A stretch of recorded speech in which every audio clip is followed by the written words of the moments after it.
اور پاکستان کچھ میدان میں آگے آ چکا ہے، اس میں نئی نئی اکتشافات میں اس کو اور آگے نہ چاہیے. آپ کیونکہ یہ دوسرا پہلی اسی دوسرے مطلب کا یہ آپ سے متعلق ہے. چاہتا ہوں کہ پاکستان دنیا کی ممالک سے خوب اسرائیل کو طرف رکھے، اسرائیل کو علیحدہ رکھے، بقیہ پاکستان کو بقیہ ملکوں کا سربراہ ہونا چاہیے. یہ آپ کا کام ہے. پاکستان کا تاج اس لحاظ سے آپ کس طرح انشاءاللہ آپ اپنی فکر اور اپنی عقل اور اپنی بھلے کوشش کے ساتھ پاکستان کو اس مقام تک لے جائیں گے جس کا یہ پاکستان مستحق ہے. میں نے یہاں بیٹھ کر پاکستان کا نام خدا نے نہیں، میں نے نہیں، مولا نے، خدا نے مجھے شرف دیا ہے کہ تاریخ میں حوزہ علمیہ میں پہلا مرجع بر صغیر تاریخ، یہ خدا نے مجھے، آپ بھی وزیر خارجہ کی حیثیت سے پاکستان کے لیے کچھ کام کرتے ہیں. مجھے پاکستان بہت پیارا ہے، بہت پیارا ہے، بہت پیارا ہے. اس لیے آپ سے یہ گزارش کر رہا ہوں، انشاءاللہ آپ اس گزارش کو زیر نظر رکھیں گے. بسم اللہ الرحمن الرحیم. بسم اللہ الرحمن الرحیم. سب سے پہلے تو حضرت میں آپ کا بے حد مشکور ہوں کہ آپ نے اپنی مصروفیات میں سے وقت نکالا اور مجھے اجازت دی کہ میں آپ کے ہاں حاضری دے سکوں. اس کے بعد مجھے یہ کہنے کی اجازت دیجیے کہ آپ کی پاکستان سے جو محبت کا آپ نے اظہار کیا ہے اس کو سامنے رکھتے ہوئے مجھے یہ کہنے کی اجازت دیجیے کہ ہمیں آپ پر فخر ہے. آپ نے اپنی علم اور اپنی ریاضت سے اور اپنی محنت سے جو علمی مقام حاصل کیا ہے، مجھے کچھ اس کا علم تو تھا غائبانہ طور پر، آپ سے ملاقات نہیں تھی، غائبانہ تعارف تھا مجھے آپ کی شخصیت کا اور آپ کی دینی خدمات کا علم تھا. لیکن میں پہلی مرتبہ عراق آیا ہوں اور مجھے کل موقع میسر آیا عراق کے صدر سے ملنے کا اور عراق کے وزیر اعظم سے ملنے کا. دونوں نے جب ان کے علم میں آیا کہ میں آپ کے ہاں حاضر ہو رہا ہوں تو دونوں نے کیا کہا کہ ہمارا سلام پیش کیجیے گا آپ کو. اس سے مجھے اندازہ ہوا کہ یہ جو یہاں کی قیادت ہے وہ آپ کی فہم و فراست کی کتنی قائل ہے اور آپ کی اہمیت کیا ہے میرے دل میں تھی، وہ دوبالا ہو گئی. ایک تو بحثیت یہ خدا کی رحمت ہے، بے شک بے شک خدا کی بے شک خدا کی رحمت ہے.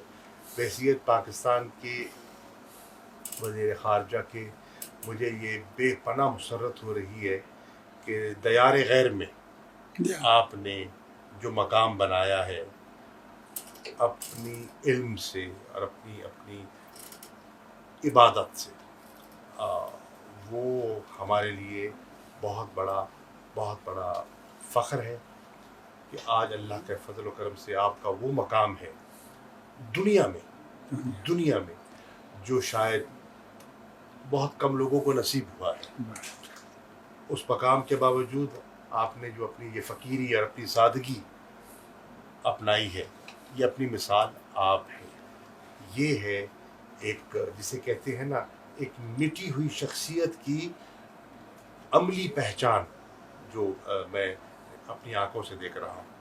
آپ کو کسی چیز کی کمی نہیں ہے لیکن آپ نے خود فیصلہ کیا ہے اس انداز میں زندگی بسر کرنے کا، رہنے کا. دو آپ کے پیغامات مجھے ملے اور میں عرض کرنا چاہوں گا. آپ نے فرمایا تھا کہ پاکستان کے زائرین کے لیے جو آتے ہیں کچھ کیا جائے. آپ کو یہ جان کر خوشی ہوگی کہ وزیر اعظم عمران خان صاحب کی سربراہی میں بلے کابینہ نے اس پر غور کیا. بلے حج کے لیے، عمرے کے لیے لوگ جاتے ہیں ہر سال، اس کے لیے پورا ایک نظام مرتب کیا گیا ہے، کیسے جانا ہے، ان کی تربیت کیسے ہونی ہے، ان کا رہائش کیسی ہوگی، لنگر کا بندوبست کیا ہوگا، ایک پورا نظام قائم کیا گیا ہے. اس کے رولز ہیں، ریگولیشنز ہیں. یہاں لاکھوں آتے ہیں، کوئی ایسا نظام نہ تھا. ہم نے اس کمی کو محسوس کرتے ہوئے ایک نئی زائرین مینجمنٹ پالیسی کا فیصلہ کیا ہے. زندہ باد کابینہ نے اس کی منظوری دے دی ہے، زندہ باد. اور اس کی بنیاد پر انشاءاللہ اب میری عراق کی حکومت سے اس پر تبادلہ خیال ہوا، وزارت داخلہ سے بھی، میرے وزیر خارجہ سے بھی گزارش کی، وزیر اعظم سے بھی، کہ ہم زائرین کی بہتری کے لیے کچھ اقدامات لینا چاہتے ہیں، لیکن ان اقدامات کو پایہ تکمیل تک پہنچانے کے لیے ہمیں آپ کی مدد درکار ہوتی. زندہ اور باد. نے مجھ سے وعدہ کیا بلے. کہ انشاءاللہ وہ کریں گے. چنانچہ ہماری خواہش ہے کہ یہاں ہم زائرین کے لیے ہمارا جو پاکستان ہاؤس کا ایک خواب تھا جو ادھورا ہے، بلے. اس کو مکمل کیا جائے. زندہ باد. ایک میڈیکل سینٹر قائم کیا جائے جس میں زائرین آ سکیں، رہ سکیں، مستفید ہو سکیں. آتے ہیں بہت بڑا طبقہ ان میں ایسا ہوتا ہے جو بڑا سفید پوش طبقہ ہوتا ہے، اور ان کے لیے آسانی پیدا ہو جائے. زندہ باد. میری خواہش ہے، کل میری کربلا کے گورنر سے ملاقات بھی ہوئی، زندہ باد. کہ یہاں ہماری اب اس وقت 2 لاکھ کے قریب لگ بھگ پاکستانی آتے ہیں. بلے. ہماری جو لوگوں کی تڑپ ہے بلے. اس کو سامنے رکھتے ہوئے اگر ویزا کی آسانی پیدا ہو جائے تو تعداد بہت بڑھ سکتی ہے. بہت بڑھ سکتے.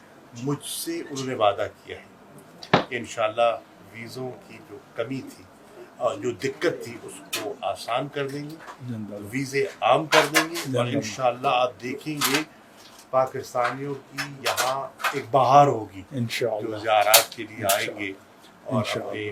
اپنے عقائد کے مطابق یہاں حاضری دیں گے. تو انشاءاللہ. انشاءاللہ یہ ایک پیش رفت ہے. میری خواہش ہے کہ یہاں ہم ایک اپنا کاؤنسلیٹ بھی قائم کریں. ہمارا کاؤنسلیٹ کیونکہ بہت بڑی، مجھے لگتا ہے کہ آنے والے دنوں میں انٹرنیشنل ایئرپورٹ بن رہا ہے کربلا میں، تو اس سے بھی آسانیاں پیدا ہو جائیں گی زائرین کے لیے. تو ہمیں ایک کانسلیٹ کی ضرورت ہے. میں انشاءاللہ وزیر اعظم سے، کابینہ سے، دفتر خارجہ میں اس کو لے کر جاؤں گا کہ اس سہولت کو بھی ہم کیسے بہتر کر سکتے ہیں. تو یہ انشاءاللہ جو آپ کا حکم تھا اس کی تعمیل ہوگی.